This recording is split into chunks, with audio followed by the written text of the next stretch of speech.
les membres de la CFA, pas seulement les membres, mais tout le monde de la région de Red Deer. Ce soir, on a une entrevue spéciale avec Wilfred Kepser. Est-ce que je prononce Kepser? Oui, oui, c'est bien Aussi, prononcé. moi, je dis Wilfred Kepser, mais on devrait aussi dire Dr. Kepser parce que tu as un doctorat également. Et c'est vrai.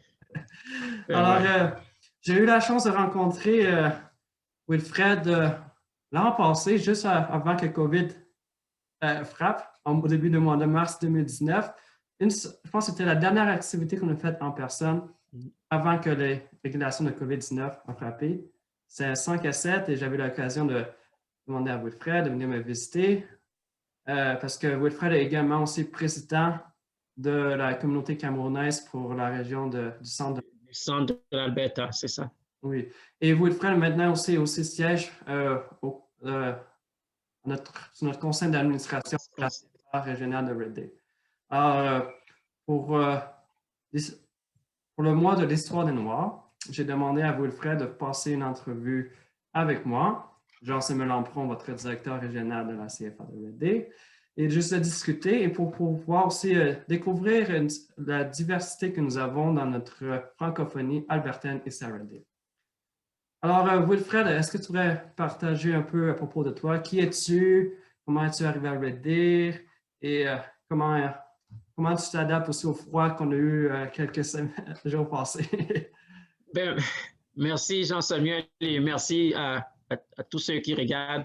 Je vais commencer par te dire merci à toi pour l'invitation parce que c'est pas tous les ans ou tous les jours qu'on a l'occasion de s'asseoir et de discuter entre francophones, mais également de discuter pendant cette semaine de l'histoire des Noirs et de pouvoir parler de notre perspective de ce que c'est par rapport à l'histoire des Noirs aux autres. Donc, merci pour l'invitation.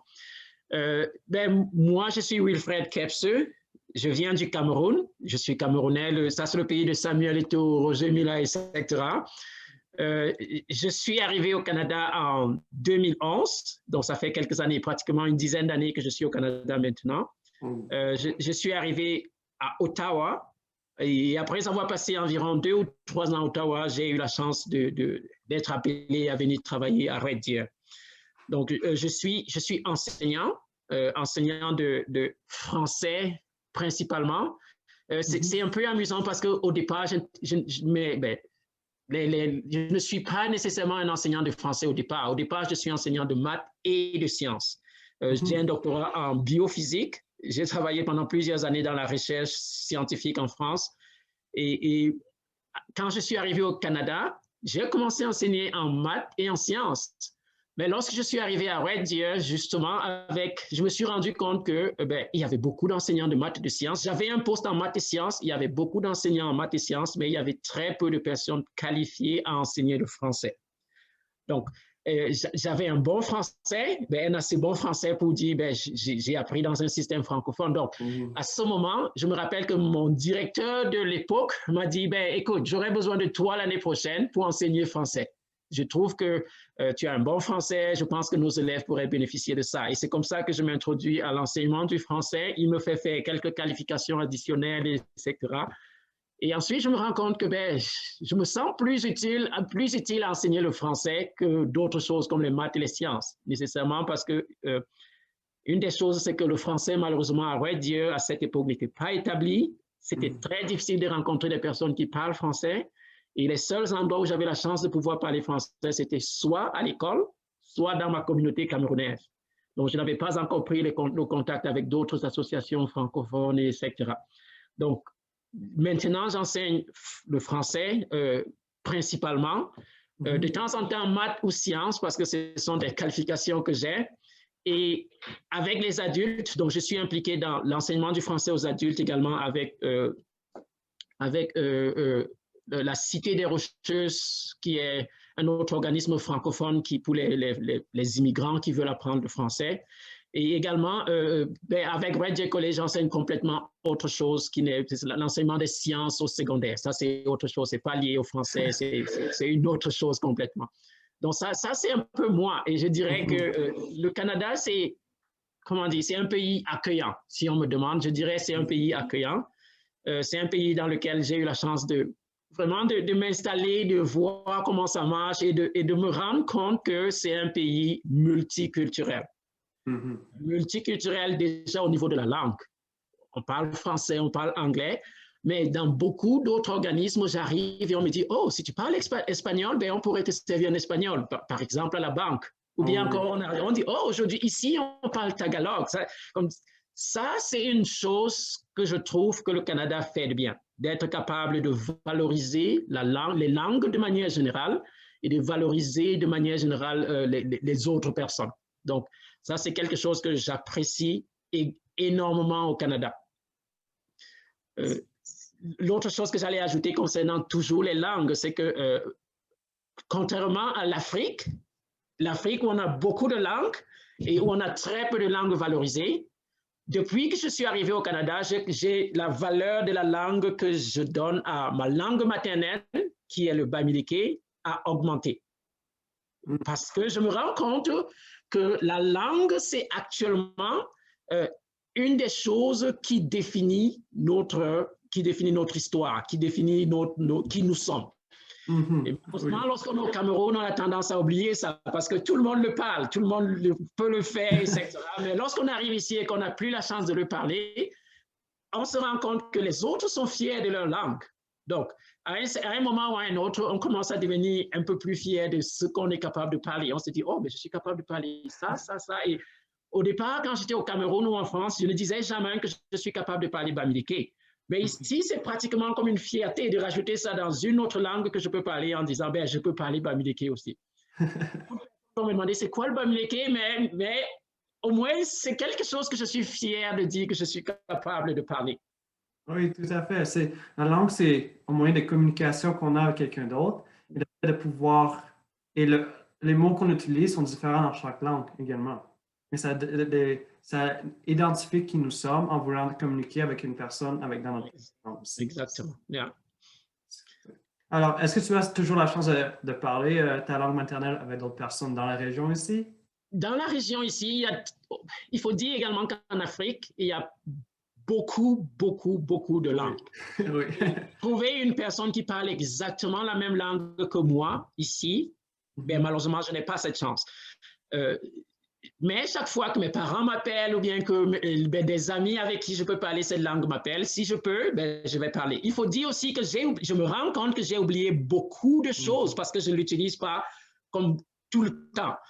Mais c'est là, la racine est là. Je sais qu'aussitôt que j'aurai besoin vraiment de faire une petite immersion, je vais probablement me rappeler de tout ça. Donc, chaque fois que j'ai l'occasion, surtout avec mes parents. Oui, oublier les mots, ça m'arrive aussi parce que moi, j'ai fait des études pendant 4 ans seulement en anglais.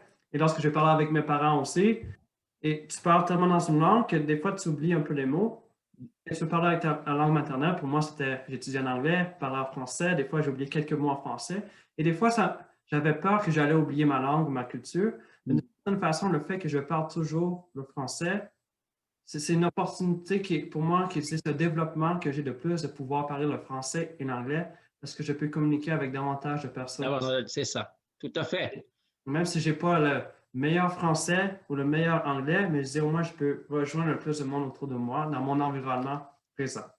Tout à fait. Et je suis tout à fait d'accord avec toi. Ah, c'est bon.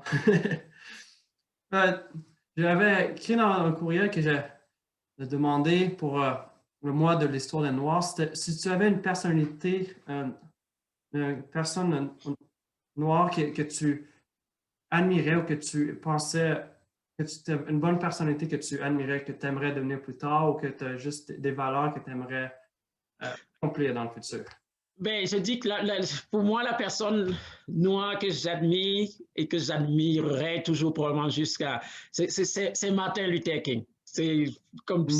Je sais que c'est un cliché, mais pour moi, je dirais, c'est la personne noire avec laquelle je m'identifie le plus.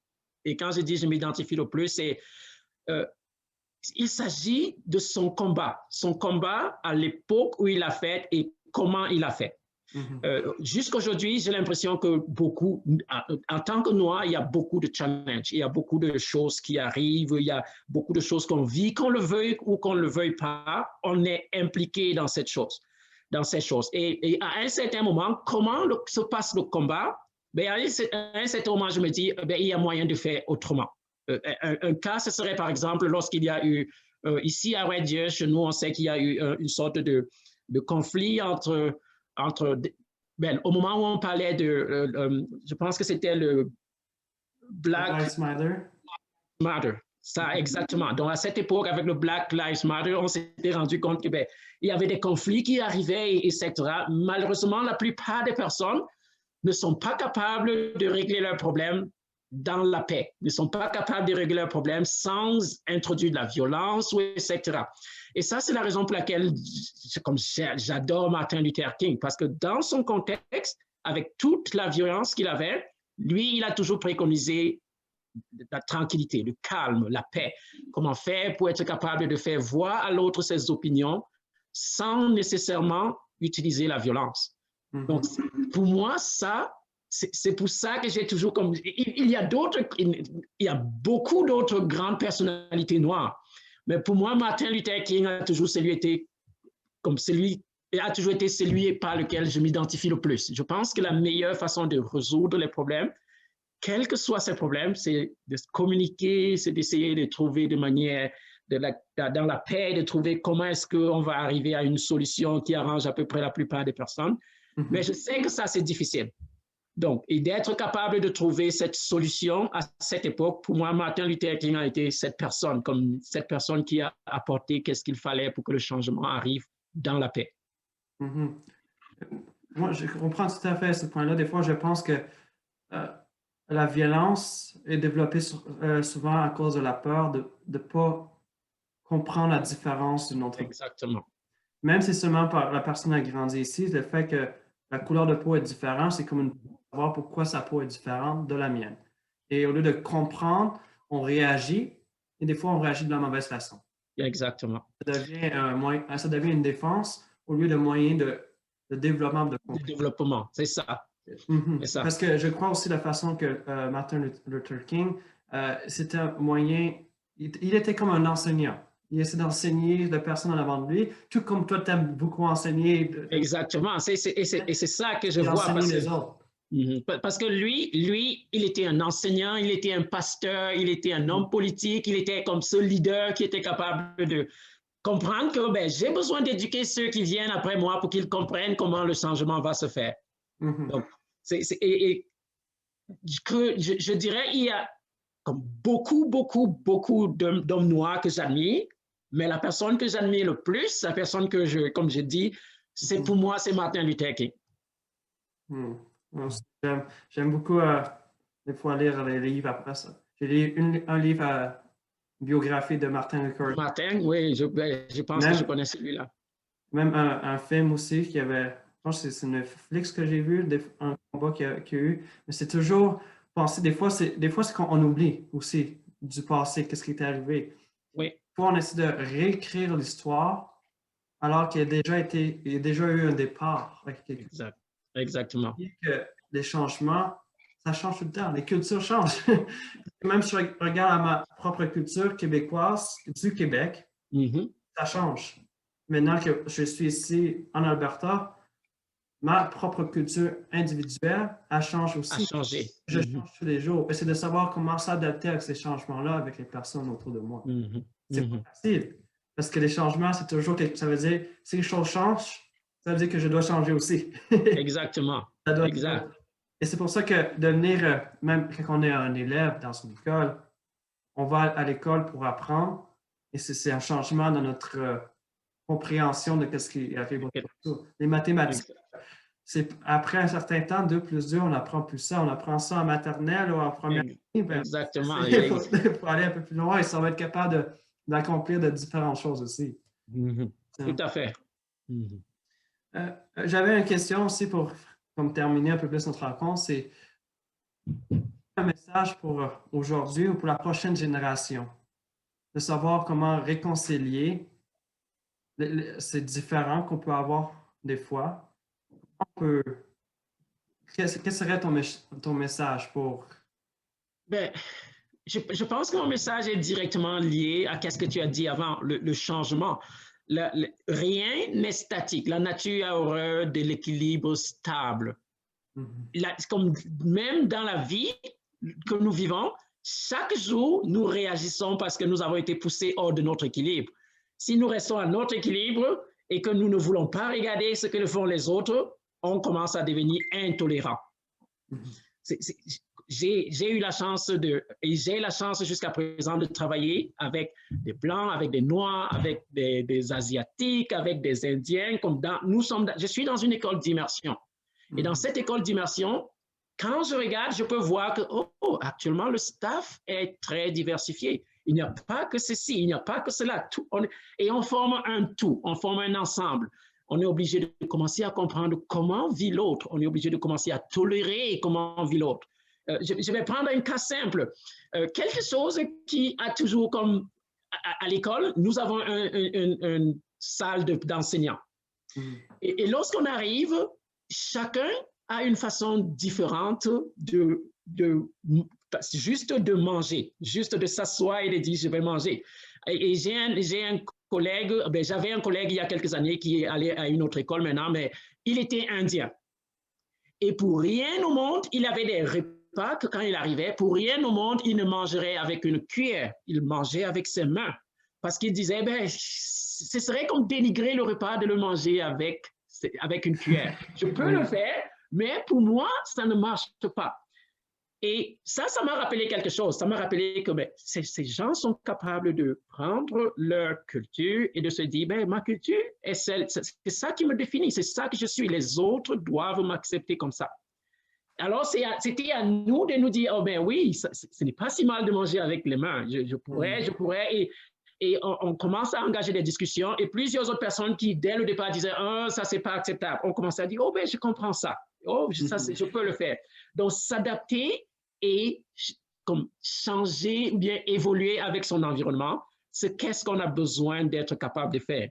On doit être flexible. Ça, c'est une chose. L'autre chose, c'est que je sais qu'en tant que Noir, et j'ai vécu ça également en tant que Noir, d'habitude, on devient intolérant. Intolérant parce que on se rappelle de l'histoire dans le passé qui n'est pas nécessairement favorable aux Noirs, ou bien on se rappelle de ci et de ça. Mais je me suis rendu compte que depuis que je suis devenu plus tolérant et moins, c'est-à-dire je commence à me dire, ce n'est pas nécessairement dirigé vers moi ce qu'il fait. C'est-à-dire, cette personne aurait fait ça, que ce soit un Noir, un Blanc ou un Métis ou n'importe quoi. Il aurait fait ça. À partir du moment où je me rends compte que j'associe le comportement de l'autre à sa façon d'être, je suis plus tolérant à comprendre que ce n'est pas directement lié à moi. Je pense que c'est lié à quelque chose que lui, il doit essayer ou bien il doit travailler pour que ça change. Donc, en utilisant cette façon de voir et de se dire que ce n'est pas nécessairement parce que je suis un Noir que toutes les choses m'arrivent. Je pense que si j'avais été un Blanc ou si j'avais été un Métis, etc., dans cette situation, je suis certain que ce serait la même chose. Donc, à partir de ça, je me rends compte que je suis plus tolérant, je suis plus compréhensif, je suis plus capable de pardonner et de voir que ça, c'était une erreur que n'importe qui d'autre aurait commise. Et à mon avis... Ça devient avec l'erreur humaine aussi, parce qu'on est humain aussi. L'erreur est humaine, qui ne fait pas d'erreur. Je pourrais prendre beaucoup de cas. Un des cas, c'est par exemple que je marchais avec mon fils dans un supermarché et il avait une coiffure sur la tête. Et une dame qui était blanche nous a vu, elle dit, mais il a une belle coiffure, est-ce que je peux la toucher? Et moi, ça ne m'a rien dit sur le coup. Mais j'étais avec une amie qui était noire et qui l'a très mal prise. Elle a dit, oh non, elle ne peut pas. Et je lui ai dit, mais pourquoi est-ce que tu as réagi comme ça? Et elle dit, c'est parce que je pense que ça, ce n'est pas acceptable. Ça, je lui ai dit, mais oui, mais imagine, est-ce que tu penses qu'elle aurait fait avec une autre personne qui a quelque chose d'exotique, qui est beau, etc. Et oui, mais je lui ai dit, oui, mais si à ce moment elle peut le faire, ça veut dire que ce n'est pas dirigé nécessairement vers moi. Ça veut dire qu'elle veut apprendre, ça veut dire qu'elle est tolérante, ça veut dire, pour moi, c'est harassant de dire non, tu ne peux pas le faire parce que je ne l'accepte pas. Donc c'est juste pour dire que le message pour moi, ce serait vraiment, il faut qu'on soit plus tolérant. Il faut qu'on apprenne à être plus tolérant. Non, mais aussi, quelqu'un qui te parlait aussi d'adaptation aussi, fois, ça me rappelle aussi que, si on prend l'exemple de la température aussi, au Canada, on a 4 belles saisons. Exact. Hiver, printemps, été et automne. Mais ces 4 saisons-là, il faut s'adapter avec les vêtements qu'on s'habille aussi. Exactement. Il faut s'adapter avec les vêtements. Il faut s'adapter même avec la façon de penser. Ah oui, c'est ça. Pratiquement. Et c'est la même chose aussi que ce matin, j'ai discuté avec ma femme à ce propos. C'est par exemple, il y a eu une grosse tempête de neige au Texas. Et là, pour nous, comme Canadiens ou d'autres personnes qui étaient au nord des États-Unis, ils réagissent, ah, ils ferment tout le Texas pour un petit peu de neige et tout. Exactement, exactement. Mais il faut comprendre aussi que là-bas, il y en a neige peut-être 2 ou 3 jours par année. Yeah. Alors, ils n'ont pas d'habits de neige, ils n'ont Non. pas de manteau d'hiver, ils n'ont pas de pneus d'hiver et ils ne savent pas comment conduire dans la neige. Alors, tout devient nouveau d'un seul coup. Yeah. Ils ne peuvent pas s'adapter en 2-3 jours. Ils ne vont pas acheter les nouvelles choses en 2-3 jours pour non. À quelque chose qui arrive seulement 2-3 jours par année. Exactement. Exactement. Et ça devient aussi le fait aussi que le monde pour l'isolement d'une maison. Les maisons très froides ne sont pas faites pour l'isolement, pour un froid. Un froid, c'est ça. En sorte qu'il y a beaucoup de pipes d'eau qui ont gelé, qui ont brisé dans la zone du Texas parce que la température est tombée à moins 18 degrés Celsius. Les maisons n'étaient pas faites adaptées. Alors, ils ont plein de dégâts. Et là, pour nous, on dit, ah, mais ça, c'est rien, c'est juste 2-3 jours. Mais c'est juste que leur environnement n'est pas fait à la situation qui était comme pour nous. Nous, on a vécu des hivers chaque année au Canada depuis des années. Alors, ceux qui construisent des maisons au Canada depuis des années font en sorte que nos pipes d'eau, la plupart du temps, ne vont pas geler pendant les hivers parce qu'ils sont isolés. Et ils ont été adaptés. Et ça devient des changements aussi que si quelqu'un, par exemple, je dis de l'Afrique, qui vient, un architecte de l'Afrique qui vient au Canada, ne construira pas la maison ici au Canada de la même façon qu'en Afrique. Absolument pas. Parce que ça ne fonctionnera pas. Parce qu'il faut s'adapter à l'environnement à laquelle nous vivons. Et ça devient aussi la même chose pour, qu'on dit, diversité culturelle aussi. Des fois, il faut juste comprendre l'environnement dans lequel nous vivons. Par exemple, le centre de l'Alberta, présentement, ce n'est pas juste des Blancs ou des Métis ou des Autochtones. Non. C'était le cas il y a 100 ans. J'ai de plus en plus de cultures. Moi, une des plus grandes cultures que je découvre présentement, c'est la culture philippine. Il y a beaucoup de personnes de Philippines ici à Red Deer que je n'ai jamais pensé qu'il y en avait autant ici. Mais c'est ça, il y en a. Ça change. C'est comme on arrive, on se rend compte que oh, ben, je ne savais pas qu'il y avait autant de personnes d'ici. Mais maintenant, ça implique quelque chose. Ça implique qu'il faut s'adapter, ça implique qu'il faut être capable de comprendre la culture de l'autre, ça implique qu'il faut être capable de vivre avec l'autre. Donc, c'est ça, c'est la nature de l'homme. C'est ça. Mais ça devient aussi avec l'éducation. On dit on n'arrête jamais d'apprendre. Parce que si on arrête d'apprendre, ça veut dire qu'on connaît tout. C'est ça, on connaît tout, on ne peut pas connaître tout. Et c'est la même chose avec la culture d'une ville aussi. Une ville, notre environnement qu'on vit, change toujours. Il faut être capable d'aller avec le changement qui vient avec. Il faut juste savoir travailler avec. Et c'est ça, il faut s'adapter et il faut travailler avec. Le changement, ça veut dire qu'on doit changer nous aussi. Et c'est ça qui vient plus dur aussi. Alors, je voulais juste te dire merci beaucoup, Wilfred, pour la rencontre. Aussi, il y a quelque chose à dire? Non, j'allais dire merci à toi pour l'invitation. C'était 30 minutes d'une bonne discussion. Je te remercie pour ça. Merci beaucoup de ton temps, Dr. Kepser. Merci aussi pour ton implication, ta volonté d'être enseignant, d'enseigner le français dans une région où le français est minoritaire ici à l'Alberta. Et aussi ta désir de voir du changement, mais comme Martin Luther King, pas par la violence, mais par patience. Par la patience, par la paix, par l'adaptation. Et par l'enseignement aussi. Et par l'enseignement, exactement. Communiquer avec les gens autour de nous. Merci beaucoup pour ta rencontre et j'espère que ce sera une de plusieurs que nous aurons dans le futur. Merci à toi. Allez, bonne soirée. Bye. Merci beaucoup. Bye.